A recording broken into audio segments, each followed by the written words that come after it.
வாழ்க வளமுடன்! பேராசிரியர் டாக்டர் துரை லோகநாதனின் வினாவிடை தத்துவச் சிறுகதைகளாம் அமுதச்சுடர் சேனலின் சார்பான வணக்கங்கள். என் கதைகள் பல வெளிவர உதவுகின்ற யூடியூப் நிறுவனத்தாருக்கும் டிவி சேனலுக்கும் வணக்கங்கள்.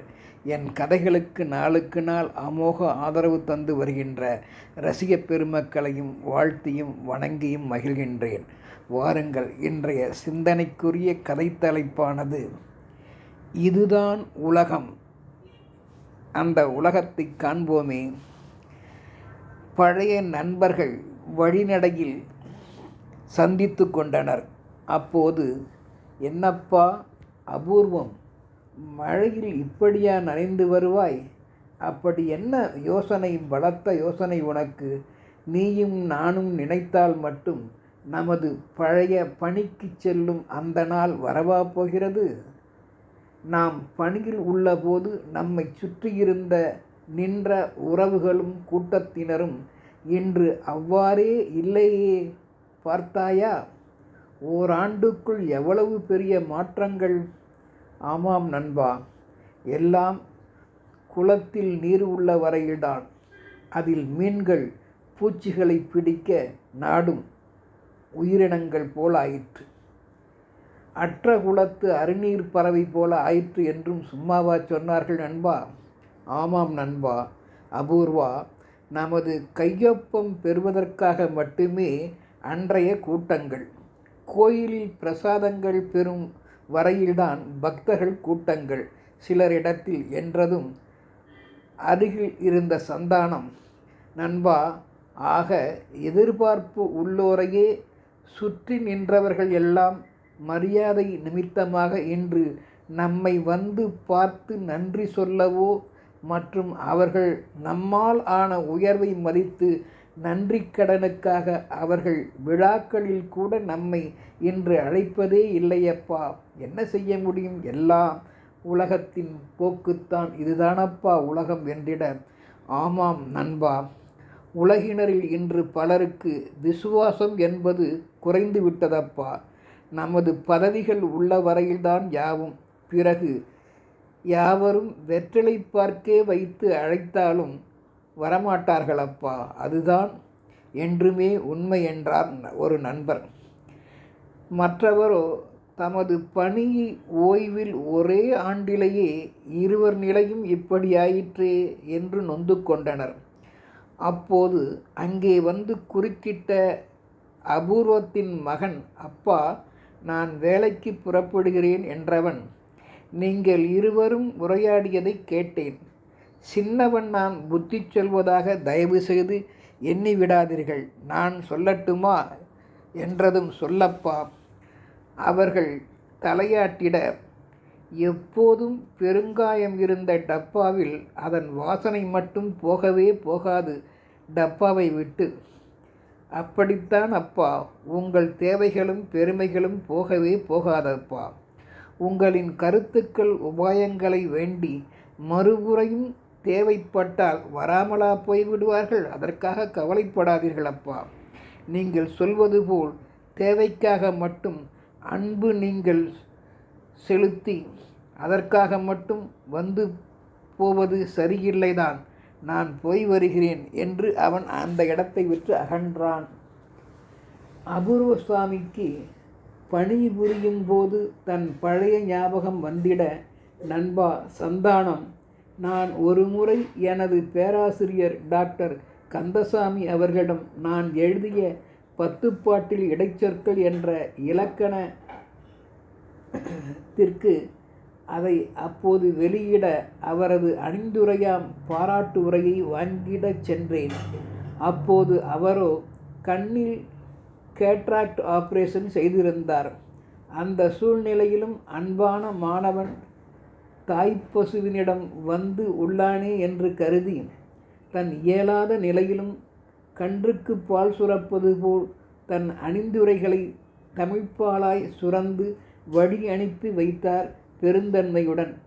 பின் புத்தகமும் வெளிவந்தது, பரிசும் கிடைத்தது. ஆனால் அதை நான் உடனடியாக சென்று அந்த பேராசிரியரிடம் காண்பிக்க இல்லை. ஆசி வாங்கவும் இல்லை.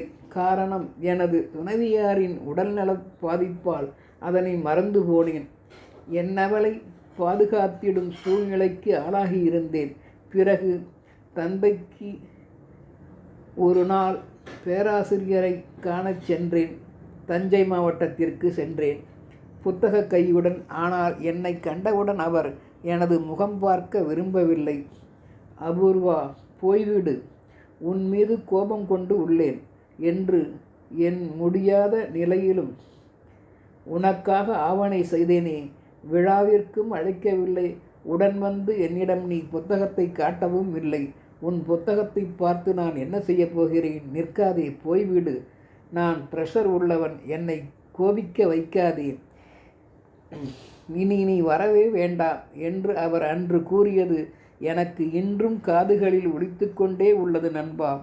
அன்றுதான் நானே உணர்ந்தேன், உலகில் எதுவும் பருவத்தே பயிர் செய் என்பது போல் காலத்தே செய்யாவிட்டால் பலன் தராது என்பதையும், பெரியோர் நட்பை இழக்க வேண்டும் என்பதையும் முதலாக உணர்ந்தேன் அப்பா.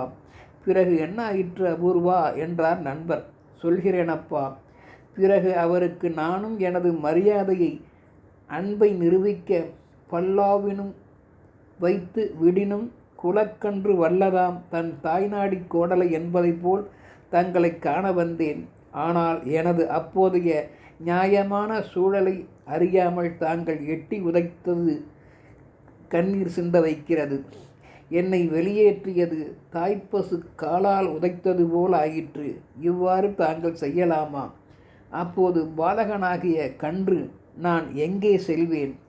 முன்போல் தங்களின் அன்பு என்றும் வேண்டும் என்று மடல் எழுதினேன்.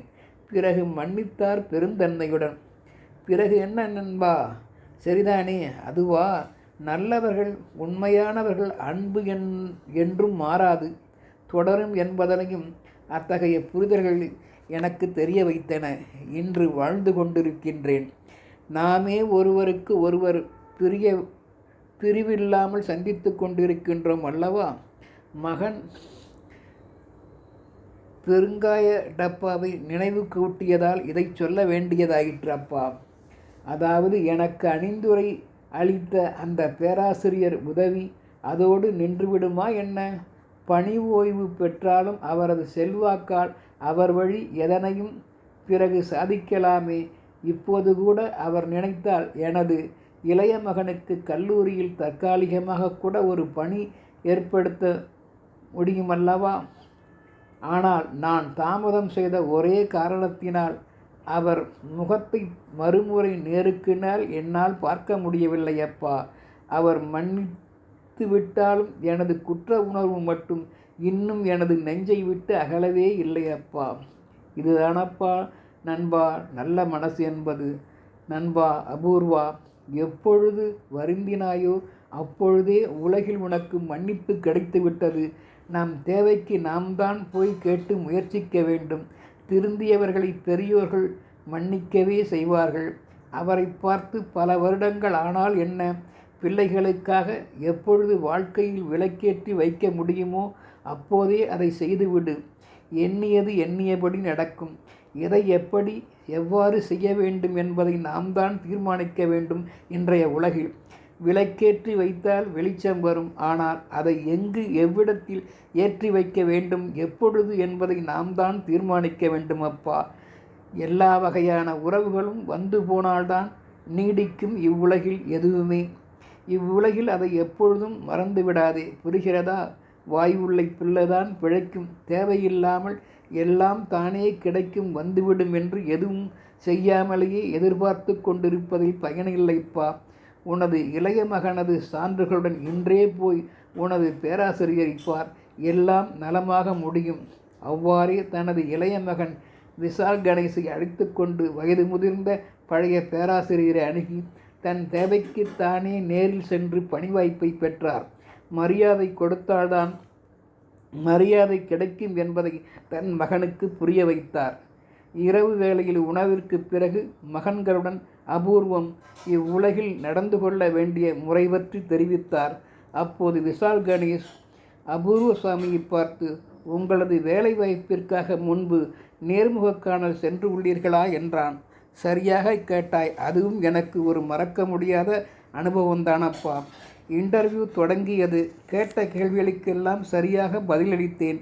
வேறு யாரேனும் உங்கள் குடும்பத்தில் தமிழாசிரியர் பணியில் உள்ளார்களா என்றும் கேட்டார்கள். நானும் பெருமையாக எனது மாமனார் மைத்துனார் உள்ளனர் என்றும் கூறினேன். எங்கள் குடும்பமே தமிழ் பரம்பரை என்றும் மார்தட்டி கொண்டேன். அதனால் என் பணி வாய்ப்பு போயிற்று. காரணம், குடும்பத்தில் ஒருவருக்கு மட்டுமே பணி வாய்ப்பு என்பது அந்த இன்டர்வியூ நேர்முகக்காணல் என்பதை மறந்து போனேன். தவளை தன்வாயால் கெடும் என்பார்கள். அது சரியாக என் வாழ்வில் அமைந்தது. அப்போ உண்மைக்கு மதிப்பில்லையா? அது அப்படி இல்லப்பா குழந்தைகளை, சில வேளைகள் அப்படித்தான் ஆகிவிடுகிறது. சும்மாவா சொன்னான் திருவள்ளுவர்?